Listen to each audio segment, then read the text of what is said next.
Middle-earth being bent is the equivalent of spiritual brokenness in our world. And while Tolkien isn't writing a one-to-one allegory, this is another example of how Middle-earth relates to our world. So join Ashlyn Ohm and I as we discuss how the fall of Numenor and Morgoth's rebellion are reasons for a bent Middle-earth. And don't forget to like and subscribe. Hello, everyone. Thanks for tuning in to the White City Podcast. Today, I have a new guest with me, Ashlyn Ohm, and we'll be talking about some things about how Valar and Eru Illuvatar have basically, in a sense, destroyed Numenor and the repercussions from that, and this idea of a bent world, in a sense. So Ashlyn, would you tell a little bit about yourself and how you got into Lord of the Rings? Sorry. Yes, absolutely. I am a writer. I am also a self-professed seeker of wonder. And I think those two intersect really well in The Lord of the Rings. Certainly, I don't think there's a better example of fantasy literature in the English canon. The sheer depth of what Tolkien was able to accomplish through his writing and just the volume of it, the expansiveness of it, are truly breathtaking. I was only recently introduced to it, but it immediately captured my imagination. And I think it's very well worth studying, not only for its prominence in literature and really its cultural significance, but also the moral and spiritual applications that it still has for our daily lives and how we live in this world, right? It takes us into Middle Earth, but it brings us back to this world to show us how to live. And so anyway, I love exploring that as well as other literature topics and articles of interest, poetry, things of that nature on my Substack, which is Wild Goose Words. And I have enjoyed my dive into this. Yes. So is your thing like joking with Tolkien? Or maybe that's Yes, some. yes. Okay, that's you. Okay. All right. I've Yeah. guest posted for him. I have guest posted for him. Yes. Okay. All right. I Yeah, gotcha. that's No, I not thought my it was. account, but I I yes. see. No, I've guest posted for him. No. Okay. All right. I got you. That was. No, that's cool too.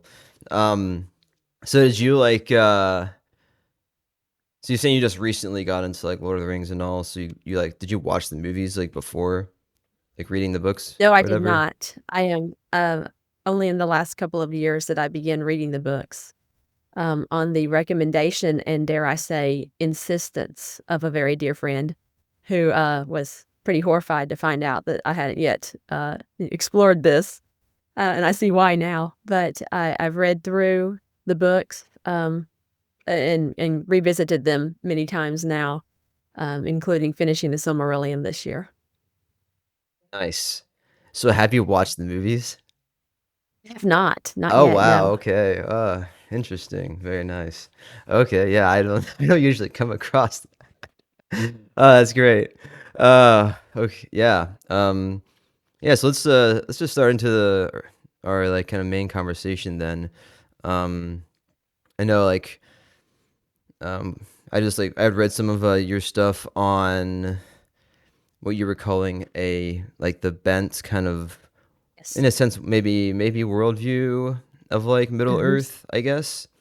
Um, and I think primarily you're like focusing on Numenor, right?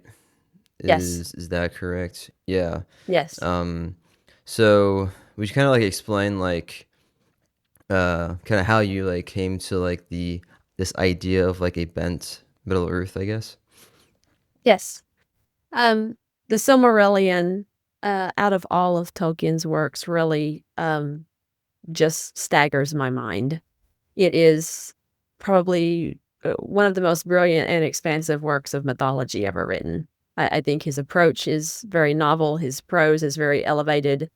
The way he executes is just mind-boggling and speaks to his genius and speaks to the fertile ground within him that he was working from of this understanding of myth and legend. And so I return to themes in the Silmarillion frequently, and one of those that really captures me is this idea of the bent way, right? And that comes from the Akelabeth, um, where engulfed by the fear of death, the rulers of Numenor are kind of taken in by Sauron, right? And they become desperate to escape this fate of mortality. And Sauron, of course, persuades them that the Valar are tricking them. They are, keeping them away from immortality by not letting them set foot in the deathless lands. And so the longer they go, the more they sort of yield to this really erroneous way of thinking. And then the last Numenorian king summons a great fleet to besiege the deathless lands and kind of obtain eternal life through violence. And of course, this goes about as well as you expect any conflict between men and gods to go, right? And his plan fails, and Eru and Illuvatar deal out this catastrophic judgment that not only judges Numenor and destroys Numenor, but reshapes the entirety of Middle Earth. The shape of the world is literally changed. If you look at that passage in the Silmarillion, actually says, a great chasm opened in the sea between Numenor and the deathless lands, and the waters flowed down into it, and the noise and smoke of the cataracts went up to heaven, and the world was shaken. And Andor, the land of gift, Numenor of the kings, Elena, the star of Arendelle, was utterly destroyed. It fell and went down into darkness and is no more. But it doesn't stop there, right? As the survivors start to venture out and see how things have changed, they realize that the separation is not just where Numenor is fallen, but it is the whole world. For Ilúvatar cast back the great seas west of Middle-earth and the empty lands east of it, and new lands and new seas were made, and the world was diminished, for Valinor was taken from it into the realm of hidden things. Thus it was that great mariners among them would still search the empty seas, hoping to come upon the Isle of Minaltarma, and there to see a vision of things that were, but they found it not. And those that sailed far came only to the new lands, and found them like to the old lands and subject to death. And those that sailed furthest set but a girdle about the earth, and returned weary at last to the place of their beginning, and they said, all roads are now bent. So I think this is more than just a statement or kind of a fanciful story about why the world is round, right? This is speaking to the spiritual state of the world now. The world is fallen, as we might say in religious or Christian terminology. We might use the word fallen or sinful or corrupted. And in Tolkien's writing, this word bent kind of stands in for that. This idea that once there was access between the spiritual world and the physical world, and now that is taken away, and the world itself is warped by the consequences of what's happened. The creation has taken on the shape of sin. Yeah, no, that was kind of like the next question I was going to ask was, is it do you think it's like a spiritual like fallenness in Middle Earth?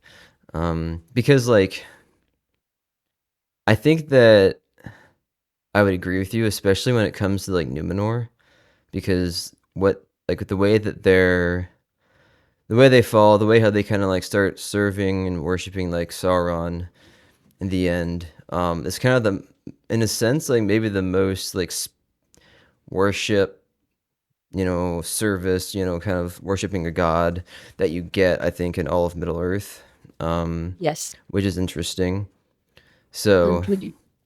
it's always interesting to me to like think about how um like how like worshiping a god could be downplayed in like Middle Earth and how that works. I feel like in this situation, like it can't be. But as I'm a Christian, I think maybe a Christian as well. but it's easy for us to like pull out these ideas, Right. right, and then say, oh yeah, like this very much makes sense. But it's interesting to have other people like who maybe aren't Christians and don't. Um, I mean, I think some people will say, "Oh, yes, Tolkien was a Catholic, so it makes sense that these themes come up." But that's not. Um, it's not always the case of like how like what's the weight that you put on like spiritual things in Middle Earth, that kind of thing. But like, yeah, that's like it's kind of what made me think about Wednesday. Is this like is Middle Earth a fallen world in that sense? Yeah.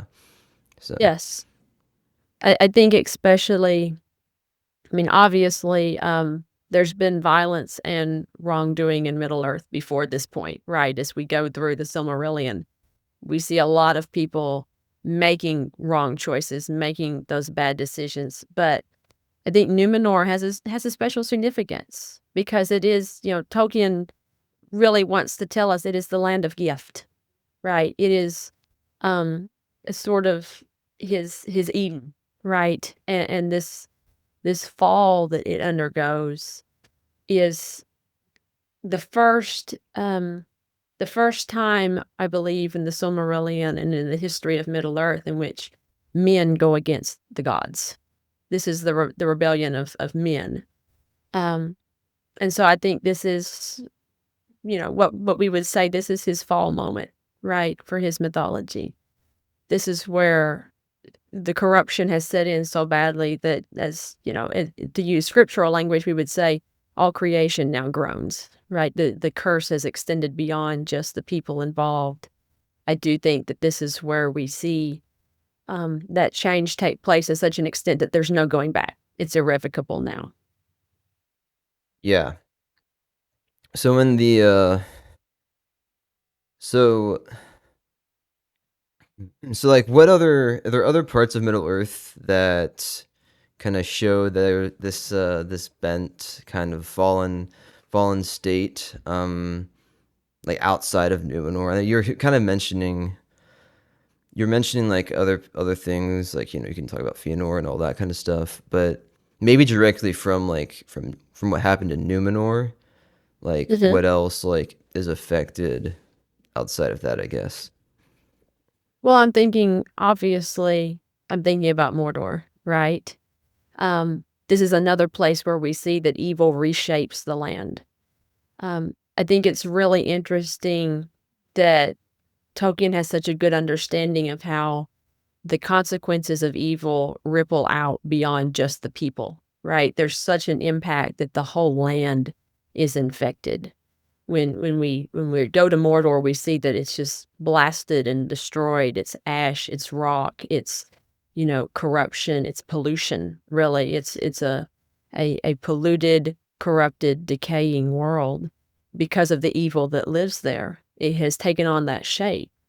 And then we go to places like Rivendell, where the descendants of Elendil are, right? The escapees from Numenor have gone and have founded a center of beauty and truth and goodness, and it too has thrived and has taken on the beauty that is in their hearts as they work and create and keep history and story and song in that place and practice hospitality.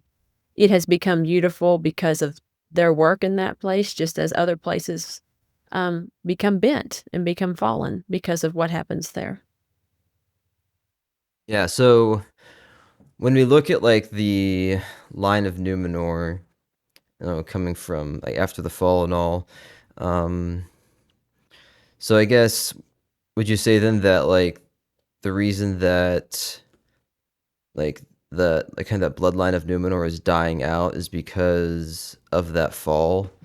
Um, and that I guess that is that then in a sense like as maybe it was more of the Valar who were blessing the Numenor than like Ilúvatar would have been, but I think there's also I think there's a connection here. We see a lot that not only does the land take on the shape of what's done in it, but people and characters kind of take on the shape of how they behave and what is done to and by them. I mean, think about Gollum. You know, he becomes a a shell and a very twisted, depraved version of what he was when he acquired the ring. And I think that there is probably something in the fact that the Numenorians began to fear death, right? And this became their biggest fear. And I think you could almost say that, at least in Tolkien's cosmology, great fear seems to be almost a self-fulfilling prophecy, that you become more like the thing you fear. And so as they begin to live their lives in a fear of death and an avoidance of death, and not having really that doesn't allow them to live fully anymore. I think it starts to, change them and change the way that they interface with the world and are able to incarnate in it.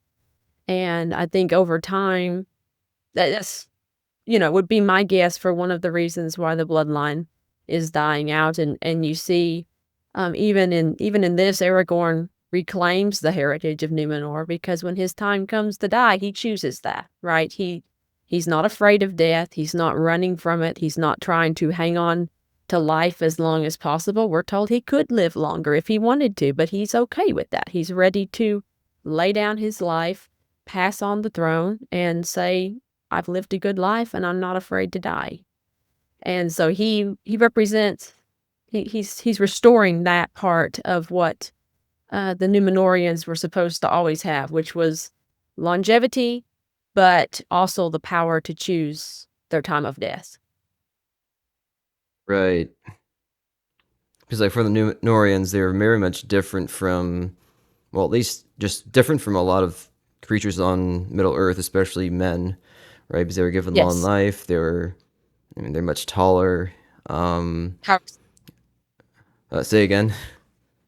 the power of healing, be able to Power of oh, practice. okay, okay, yeah. And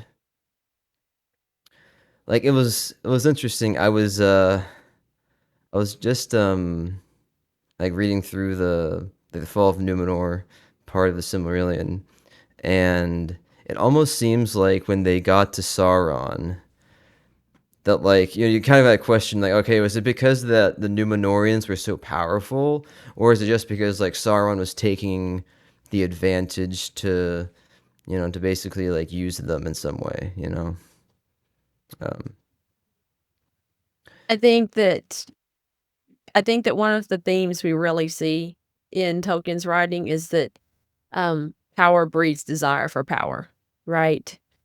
Um, Throughout his writing, we see that the most powerful people are the ones who are most desperate for more power, by and large. And it's that desire for more power that, ends up just undoing them. Yeah, I'm thinking about, Denethor with the Palantir. There's a lot of reflections and refractions of this.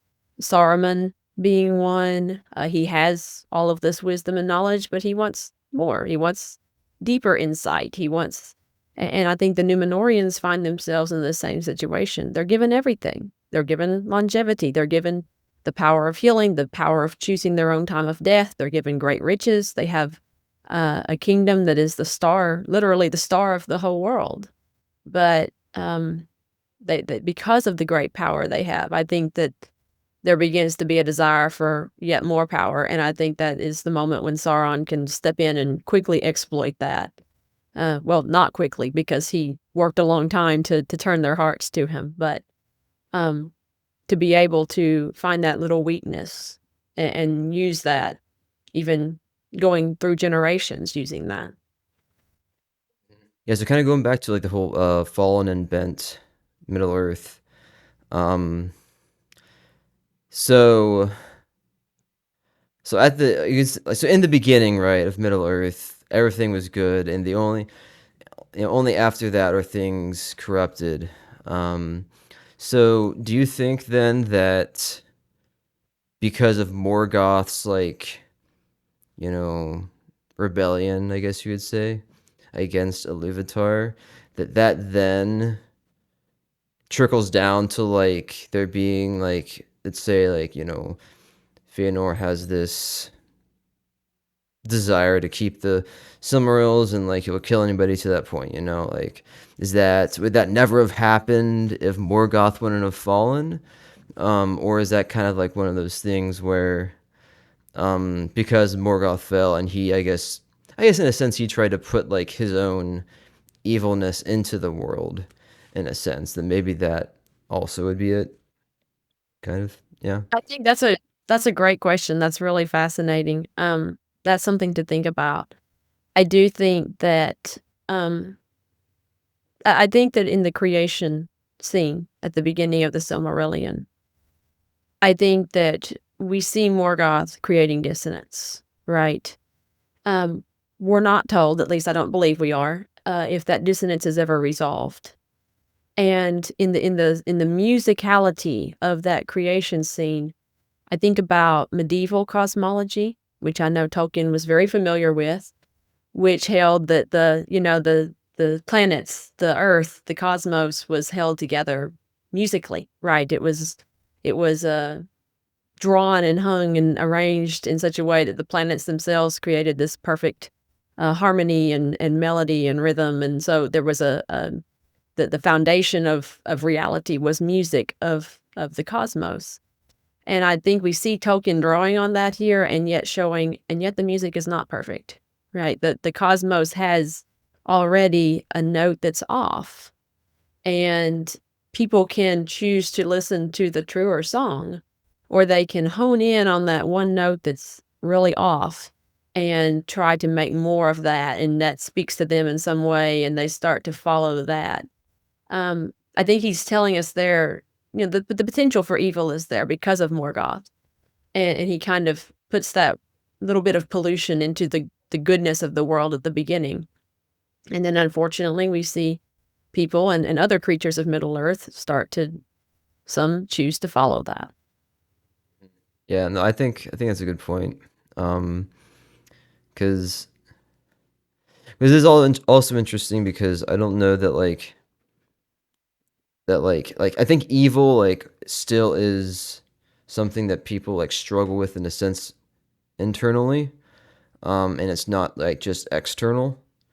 Agreed. So like I think that is also like a part of Middle Earth too. Yes, that's also interesting because this is taking a slight detour from Tolkien, but Lewis in the Space Trilogy, when I started kind of following this trail of the bent Middle Earth, I found out that Lewis kind of echoed this in the Space Trilogy.